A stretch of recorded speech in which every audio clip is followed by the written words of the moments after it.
Good day, and thank you for making time to tune into my YouTube channel. It's Nonza on YouTube. My name is Nonza. I am a tax practitioner at the IBC Practice. Today it's our first episode and I'm so excited. We are going to be looking into tax compliance with a focus on getting you to understand your tax compliance calendar. Right, we're going to be looking into your business tax compliance calendar, and we're also going to be looking into your individual tax compliance calendar. I know it's been December, your mind is trying to figure out what you could have done better.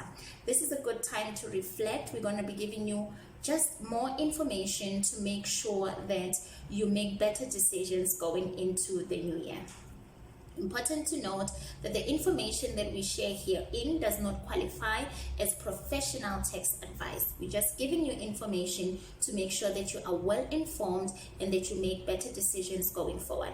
For a tax consultation, you can give us a call, or on our WhatsApp number, you can send us a WhatsApp. You can send us also an email and schedule your booking so that we can be able to sit down with you, look into your tax affairs, and then be able to give you advice accordingly. Great, we're ready to start. You go grab your notepad, you grab your pen, and all those questions that you've had around the subject of tax, it's about time you bring them into your remembrance so that as we are going through this episode, my hope is that some of those questions will be answered. If you happen to have questions that are not covered at the end of the episode, please do communicate them on our chat box, or you can send us information or communicate with us via our WhatsApp or our email address. There we are, ready to start. Now, generally, what is compliance, right? Now, compliance refers to adhering to the rules, regulations, and legal requirements that apply in your country of residence, within your sector, and in line with the country where your trading activities or operations take place, right?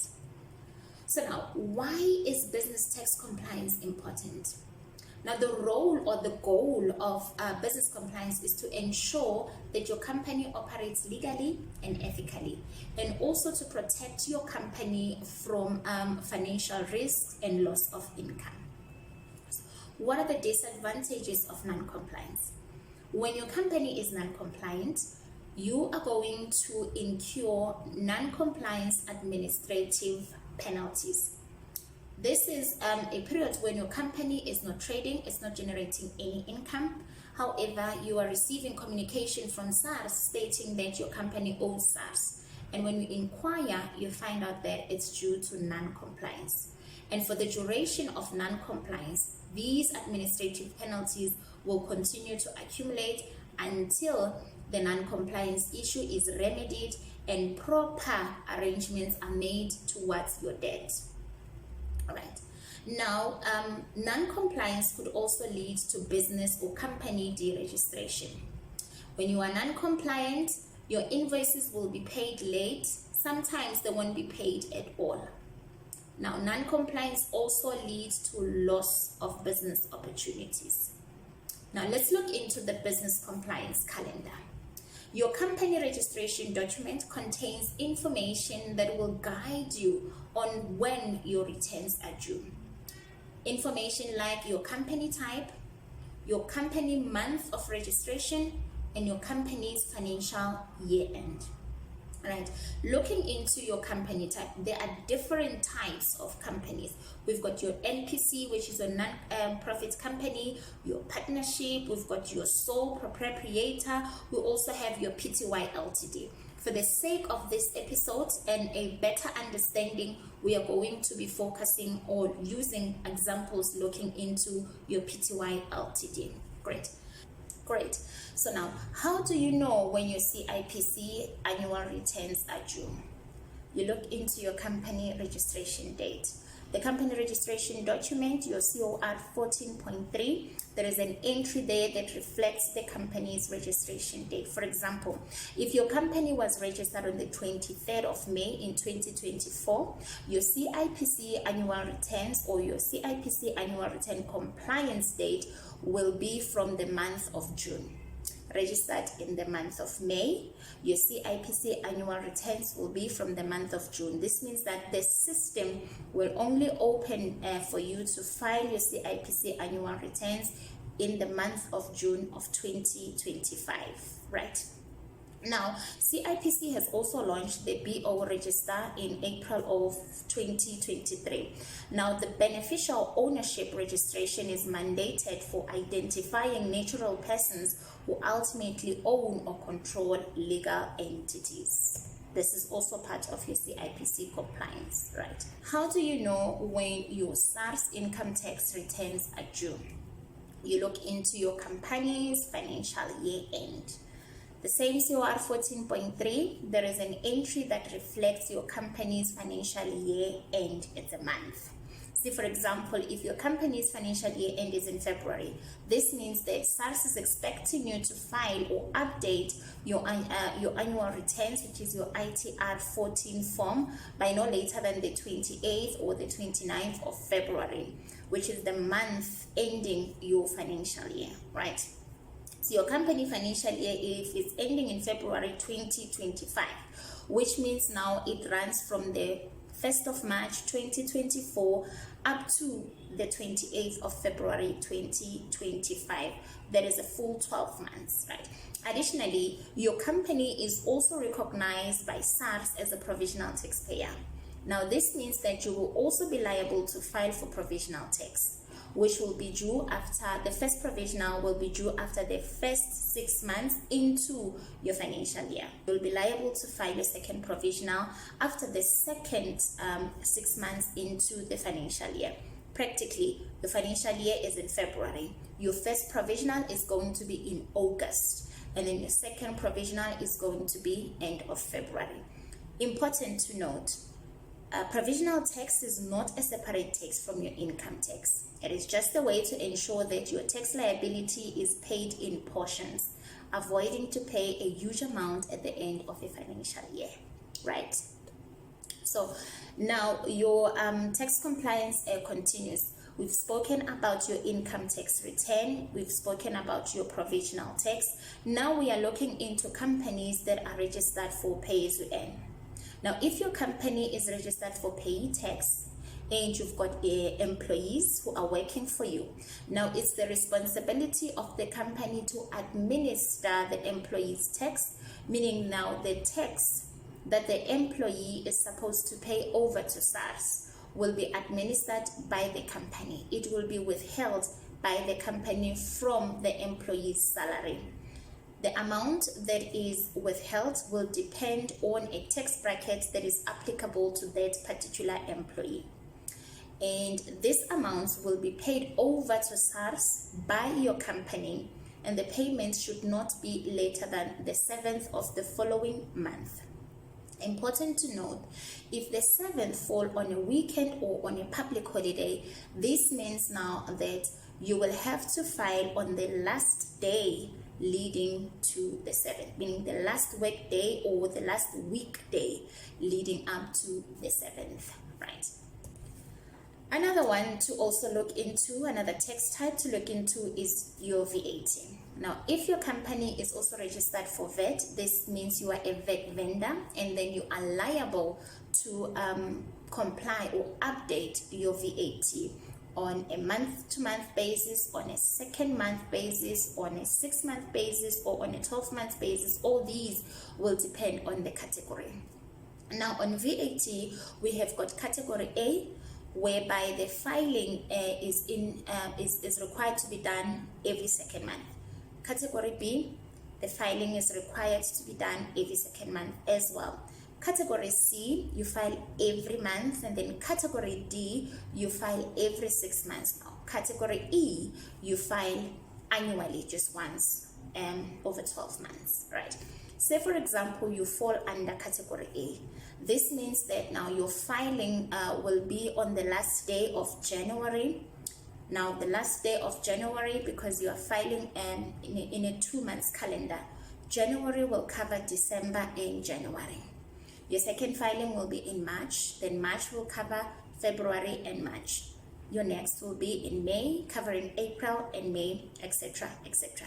Now, Your filing due date is on the 25th of the following month. So you must make sure that you've got all your source documents in order so that you can be able to file before the 25th or on the 25th latest. Important to note as well, if the 25th fall on a public holiday or on a weekend, you must then file on the last weekday or on the last day of work leading up to the due date. All right. So that is all you need to know about your business tax calendar. Important to note, you must know the type of business, you must know the month that the business was registered on, and you must also know your company's financial end. Coming into your tax profile, you must know which tax types you are registered for. Depending on the types of tax types that you are registered for, then your calendar will look different from one company to the next. Now, we are moving into your individual tax compliance. Individual tax compliance, right?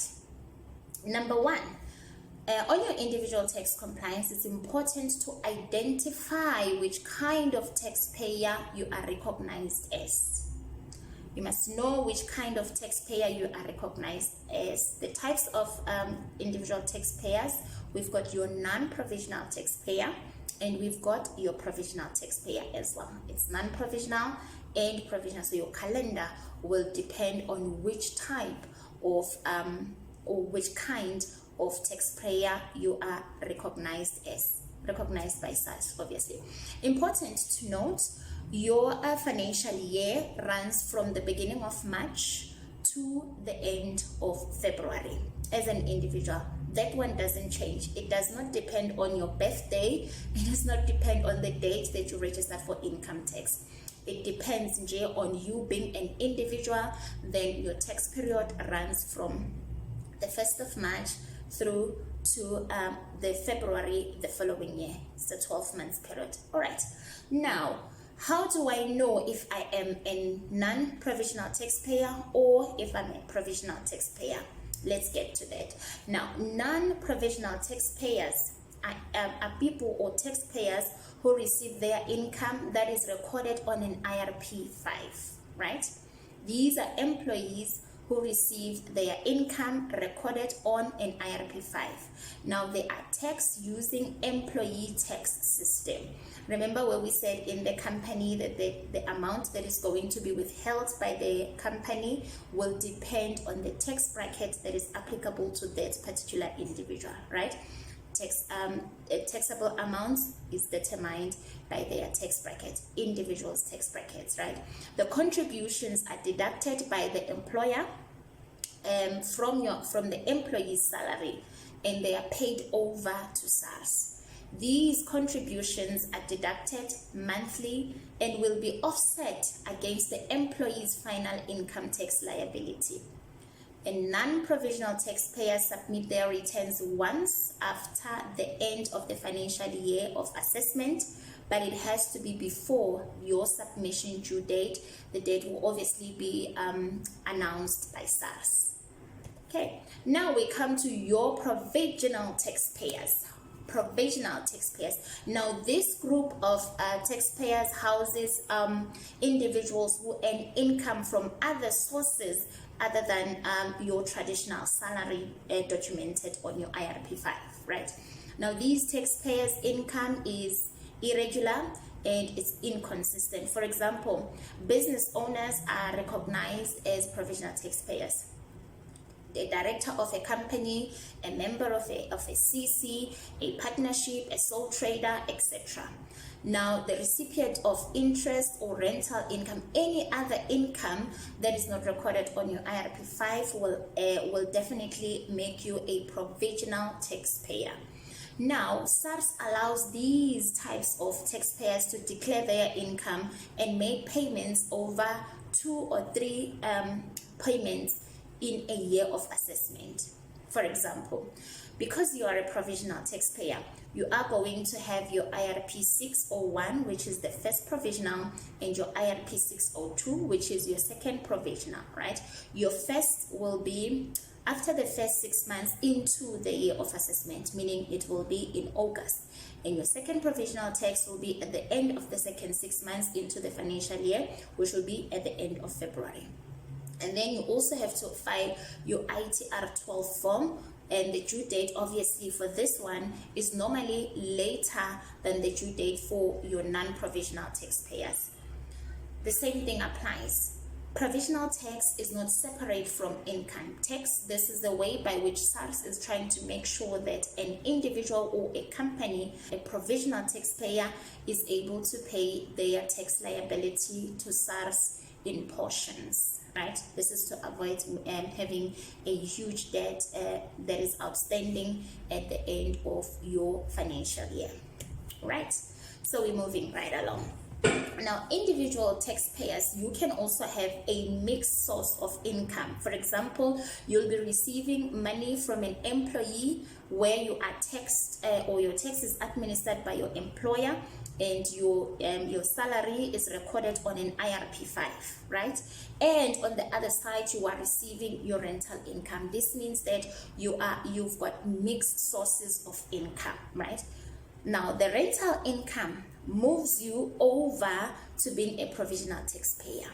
In this case, the employer will withhold obviously your income tax from your salary, and then the rental income will have to be paid over to SARS by you as an individual. You use the provisional system for you to be able to pay the rental income tax in portions as well. You don't have to pay to SARS as this large amount at the end of your financial year, right? Now, what happens if a taxpayer dies during the year of assessment? In this case, right, if a taxpayer passes away within the year of assessment, now your tax will be calculated under normal tax from the beginning of the financial year, which is the 1st of March, to the last day that the deceased was alive. So for example, if you pass away in June 30th, right, which means now from the 1st of March to the 30th of June, whatever income you generated during that period will fall under normal tax, depending on whether you're a provisional or a non-provisional taxpayer.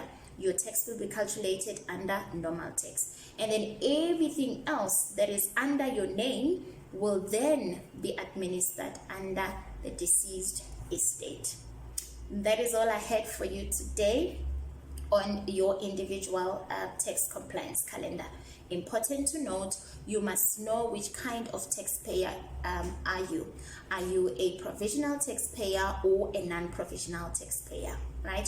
You must know your sources of income. If you receive a mixed income, this obviously makes you a provisional taxpayer. Your employer will continue to withhold a tax from your salary, and then whatever else amount you generate, be it your interest, be it your rental income, whatever, or maybe you are a director of the company, you're also generating income from there. Everything else except you receiving salary that is recorded on IRP 5 will move you over to being a provisional taxpayer. This is not SARS imposing an additional tax type on you and an additional tax burden on you, but this is just SARS trying to make it easy for you to make sure that you don't have to pay over a huge lump sum at the end of the financial year, but they give you an opportunity to pay your tax liability in portions. You can pay it all in 2 portions in a year or in 3 portions. So that is all I had for you today. I hope that the video was informative. Of course, if you do have questions, you're welcome to communicate them here on the chat box, or you can use our WhatsApp line. It's also going to be given to you here on our description, or you can contact us via email. We will be happy to engage with you and give you the information that you need in order for you to make informed decisions going forward. Thank you so much for making time. My name is Nonza. I'm a tax practitioner at the IBC Practice, and the company's YouTube channel is at IBC Connect. Until next time.